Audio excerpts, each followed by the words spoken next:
Hello and welcome to Needle Felting Flowers. My name is Erin and I'm going to be showing you how to do this. I put together, if you're using one of the kits, I put together the kits for you with a few different colors. And I also have this foam block for you, and those special needles we got there are needle felting needles. Now the first thing that I like to do is I like to pull out some tufts of whatever my first color of petals are going to be.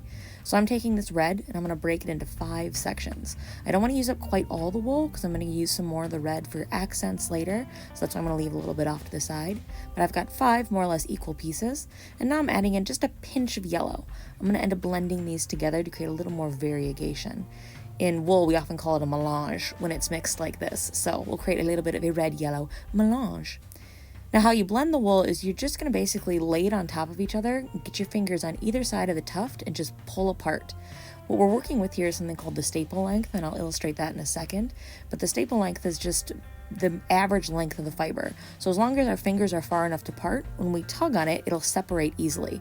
If our fingers are too close and they are shorter than the average length of the staple length of the fiber, then it won't actually separate properly for us. So as long as I have a nice big tuft and I'm pulling on the sides, it'll open really easily. And I'm just going to keep pulling apart, laying it back down, pulling apart, laying it back down, and that'll blend it together.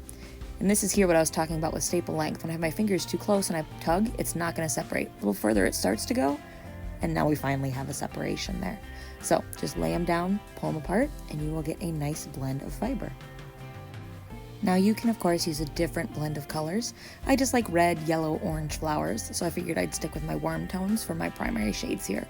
I'll actually add in a layer of yellow petals after this, so you can see I've got plenty of yellow wool left so I can do that. Now let's talk about needles. You have 3 different sizes of needles. The longest needle is your largest needle, and that's a 36 gauge. Your middle needle is your mid-size needle, that's a 38 gauge. And our smallest needle is our finest needle, and that is a 40 gauge. I'm going to put the finest needle off to the side because you use your fine needles for finishing. You use your medium needles and your large needles when you're getting started. So I'm going to start from the largest needle and work my way towards the finest needle. So I'm going to make sure I stick my largest needle where I can remember which one it is, and I'm ready to get going. Now, I have an illustrated set of instructions, just some simple instructions in case you like those visuals. And one thing that's helpful on there is I have this illustration of a petal, like what one finished petal would look like. And I'm going to use that as a rough template, and I'm going to get kind of close to that when I'm making these petals. They'll end up being a little bit larger, but they'll be close. Now you can see I'm also adding just a tiny bit of blue, and I like adding a little bit of blue kind of on the inside as I felt, because it adds a little bit of a deeper shadow tone, which from a color theory perspective just adds a little more depth to what I'm doing. Now you see I've laid my piece of wool, blended wool, down flat. I've added that bit of blue on top, which is entirely optional. I just decided to do it. And then I just stab it real good a few times with that large needle. Now when I pull it off, you can see it started to gather together, but we've still got a long way to go.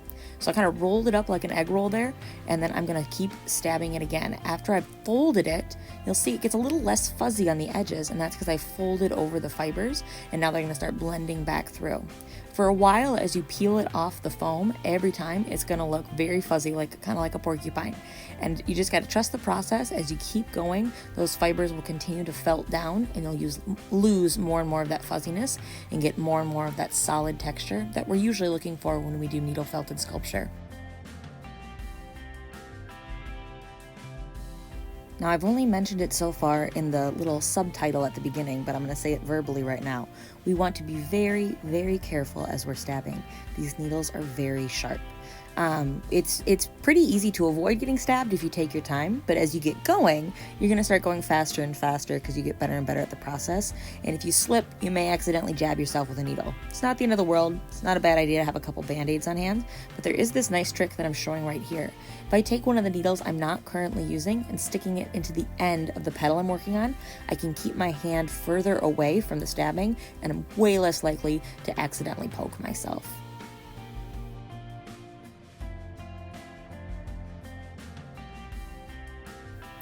Now this is more or less what I considered a quote-unquote finished petal.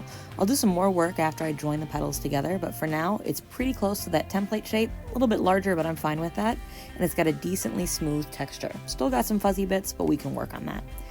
Now I'm just going to go through and do all 5, and you get to jump ahead, and I've got all 5 laid out here. You can see there's a little bit of variation in size. I've got one really large one, but that'll be just fine. Now I'm going to blend the wool for the center of my piece. And I'm going to use a little bit of blue and a little bit of red because I want to make kind of a purple. I'm actually going to do a different color for the top part of the center.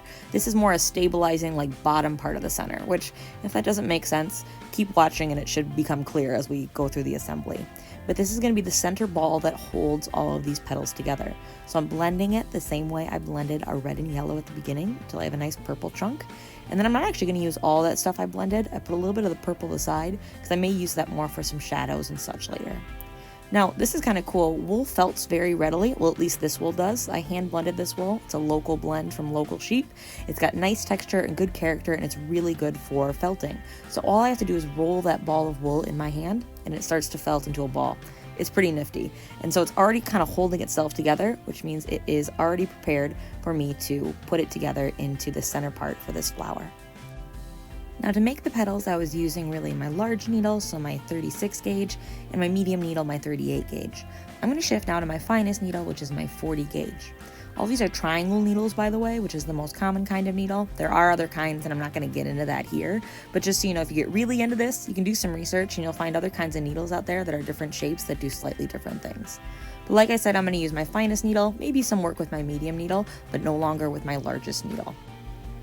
Now you just watched me lay out my petals in an arrangement that I liked. I stuck that ball on top, and now I'm very carefully to get started because you can see my thumb and my finger are right close there. I need to take my time, go very slowly and carefully. I'm going to start stabbing through that purple and into the ends of each of the petals. You'll see it start to pop up like that pretty regularly, and that's because the pressure we're putting on the tip of the petal is forcing it down into the foam, and the edges, I haven't felted those at all on top of this layer right now, and so they're just standing up in the air. Just peel it up and it'll fall flat again, and you might find that maybe your stabbing wasn't even enough to hold them in place like I did with these two petals, and that's okay. I'm just going to go again and it should grab this time. If you really run into issues, which I'm pretty sure I do, yeah, I do with this top petal here, you can grab a little extra of that blended wool. That's part of why we set some aside, and I'm going to just add a little extra, almost tendril basically, that goes from the center up the petal, and I will stab that through to make sure that I've got good grab. This is just my first layer of petals, and if you don't really like how it looks on one side, you can always flip it to the back. For me, I'm just flipping it to the back to help it have more grab. If I flip to the back, I can then go through the base of the petals again and make sure that it really adheres. So this is going to be the back of my piece. I'm just doing this to make sure it really holds on tight, and then I'll flip it to the other side, and that'll be my first layer of petals.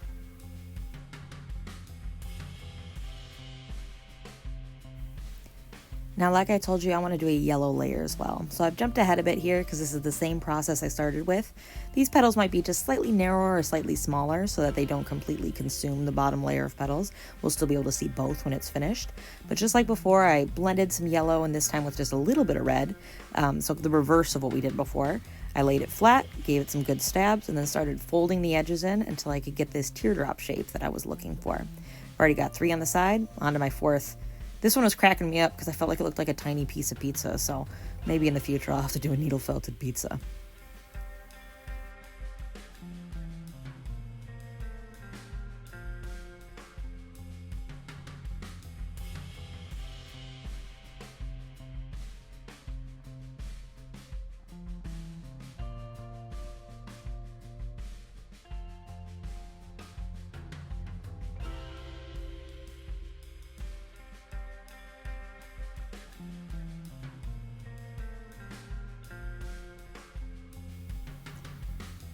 Alright, I'm down to my last of the yellow petals here. They're still a little bit hairy, and that's kind of intentional because at this point I need a little bit of extra hair to get everything to grab well onto the central body that I'm going to be adhering it to. I also decided to flip my foam block. The other side was still in pretty good shape, but I just wanted to illustrate that you can. All sides of the foam block work great for felting, so use both the large sides and even the smaller sides if you need to. Now I'm going to lay those yellow petals down. And I'm going to add in the center, and this time I'm going to blend some blue and some black, or that dark brown wool together. I think that just looks a little more natural, but the purple underneath still makes a very nice shadow. So the first thing I'm doing here is just felting in those ends. That's part of why I left them a little bit fuzzy. It's going to provide a little more grab. Since it has something underneath it to go into, leaving those fuzzy ends works out great just to add a little bit more adhesion. Now, like I was talking about with shadows, I'm putting a little bit of that extra purple underneath. That's going to help provide kind of communication or some grab between the yellow layer and the red layer. And also, it's going to just look really nice because it'll look like there's a bit of a shadow laying underneath that petal. Even though it is three-dimensional, we can always help it look even more three-dimensional with our color choices. Now you can see from the back, I'm stabbing in now. I'm not stabbing down into the foam block. I'm stabbing a little bit sideways. This is starting to have more and more thickness to it as we add layers. And as I stab in, that provides a little bit more, again, communication or cohesion between all the various layers. So I'm going down for the first process, stabbing down into the block, through the yellow layer, through the red layer, through the center. And then after that, I'll flip it to the back and stab more or less sideways, very carefully to make sure that I'm not accidentally stabbing straight into my fingers, but I'm stabbing sideways through the petal and into that increasingly thick chunk of wool right at the middle back of our flower.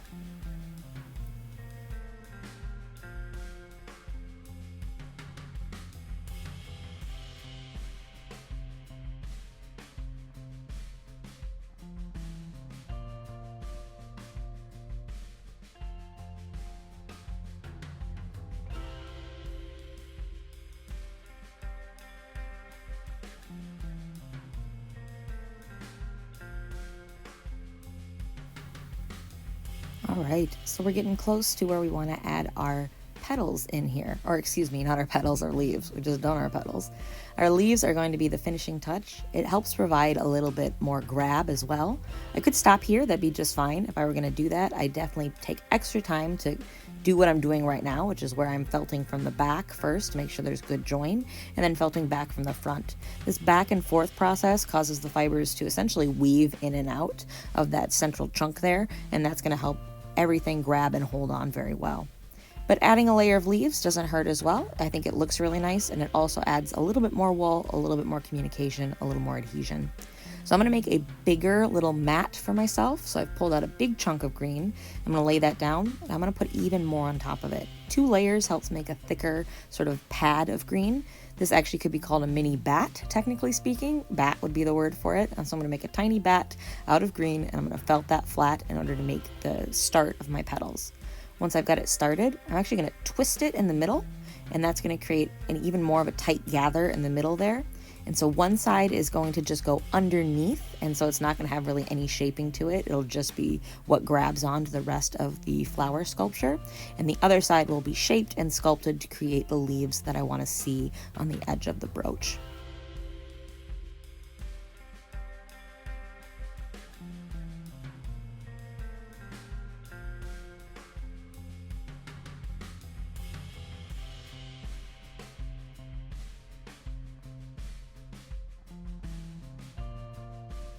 Now leaves come in lots of different shapes, sizes, textures, so there's no one way to do this.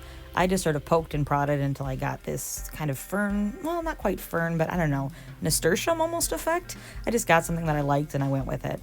Now, some needle felters will tell you to never ever use scissors, and I disagree. I think at the very end, when you're just trimming off a few fuzzy edges, the scissors can be a lifesaver, so that's why I brought it in there, just to clean up my edges just a little bit. Now I finally get to see what the whole thing is going to start to look like coming together. I'm putting the flower on top of that extra bit of green that I left on the end of the leaf, and I'm just going to felt straight through to get them all to join. I always think it's really exciting to watch at this point, because as I felt through all these layers and start to push down into the foam, I'm going to see those petals pop up, and it probably looks the most like a flower in this moment. Unfortunately, it usually then falls a little bit flat once I pull it off, but there is this brilliant moment where it looks like it could almost just have a bee buzz on by to come on and say hello. It is just so lifelike and so energetic. Now I'm going to finish up the center, and it'll be kind of funny because you'll have to see if you agree with me. I think the center almost looks better when I just do the plain dark center, but I'm actually going to add a little more intricacy to that. I'm going to add this dark center, which is a blend of blue and this brown black color, and I'm going to make a nice large chunk of wool because I want to make sure it has plenty of presence and gravitas and volume. And as I start to stab through it, you've noticed, I'm sure along the way, that things get smaller and smaller. So I have what looks like a huge ball of wool here, but I'm actually going to stab that down and it's going to get nice and flat. Then once I have that flat, I'm going to take these little tiny balls of brightly colored yellow and orange and red wool, and we're going to add those on as if they were the tiny petals just starting to grow out from the center of the flower. Like I said, looking back, hindsight's 2020, I kind of like just this dark center on its own. But hey, when you are making art, sometimes you just got to experiment a little bit. And usually I like adding those little petals in the middle. But, in this case, I sort of wish I had left it where it is right now. You get to choose for yourself how far you want to go. But yeah, you'll watch me add in those little colors right now. And then I'll start to add more complexity and intricacy to the center of this sculpture.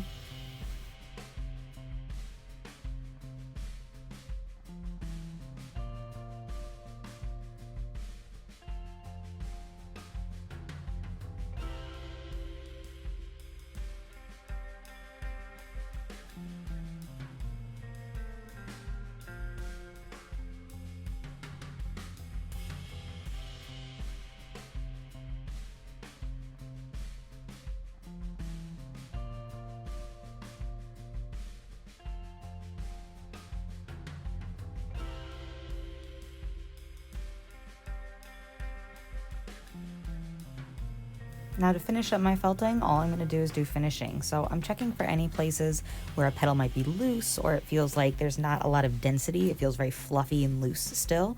And I'm just going to stab through that until I've got nice adhesion. I know I went a little off screen there, but you should be able to see I'm kind of going in that sideways method again. I'm almost going straight through and not even into the phone at all, just straight sideways. Or I'm going at a 45-degree angle. These sort of inward motions help gather towards that center point on the back, which helps hold everything nice and steady. Now I'm going to use just the lightest application of the scissors here and just barely buzz along the edges. I could try and felt these little strands in, but especially when it gets really intricate like this, I don't want to start accidentally blending colors in a way that I don't intend to. So I'm going to use a little bit of a scissors and then back to just a few more finishing stabs, and voila, there's our finished flower. I'm going to add a pin back to this one so I can wear it as a brooch. You should have a pin back if you got a kit from me. Otherwise, even a safety pin will work with something like this. You can sew it on or you can glue it on. Any which way. I hope you have fun making some felted art.